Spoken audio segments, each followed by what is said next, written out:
Friends, ఇప్పుడే అందిన వార్త. రాష్ట్ర పార్టీ అధ్యక్షుడు హత్య, రాష్ట్ర ప్రజలందరూ షాక్ అంటూ లేటెస్ట్ అప్డేట్ అయితే వచ్చిందండి. ఆ వివరాలు అనేది వీడియోలో తెలుసుకుందాం. ఏంటనేది వీడియోని స్కిప్ చేయకుండా పూర్తిగా చూడండి. కంప్లీట్ ఇన్ఫర్మేషన్ అయితే మీకు అర్థమవుతుంది. ఇంకా ఎవరైనా సరే మన ఛానల్ సబ్స్క్రైబ్ చేయకుండా వీడియోస్ ఉన్నట్లయితే వెంటనే మన ఛానల్ సబ్స్క్రైబ్ చేసుకొని బెల్ బటన్ యాక్టివేట్ చేసుకోండి. ఇలాంటి లేటెస్ట్ అప్డేట్ మిస్ అవ్వకుండా ఎప్పటికప్పుడు అందరికీ నేను ముందుగానే అందించడం జరుగుతుంది. చూస్తున్నారు కానీ లైక్ చేయడం మర్చిపోతున్నారని. మీరు లైక్ చేయడం వల్ల ఈ సమాచారం అనేది మరింత మందికి సమాచారం తెలుస్తుంది. ఇక లేట్ చేయకుండా వీడియోలోకి వచ్చినట్లయితే, తమిళనాడు బహుజన సమాజ్ పార్టీ అధ్యక్షుడు కె ఆర్మ్స్ట్రాంగ్ ను కొందరు గుర్తు తెలియని వ్యక్తులు దారుణంగా నరికి చంపారు.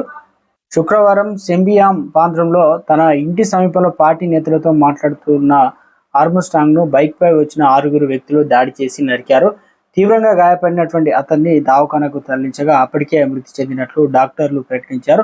అయితే ఆర్మ్స్ట్రాంగ్ తో పాటు ఆయన వెంట ఉన్న మరో 2 కూడా దుండగుడు దాడి చేసినట్లు తెలుస్తుంది. ఈ ఘటన పైన సెంబియా పోలీసులు దర్యాప్తు అయితే చేపట్టారు. నిందితుల ఆచూకీ కోసం గాలిస్తున్నారు.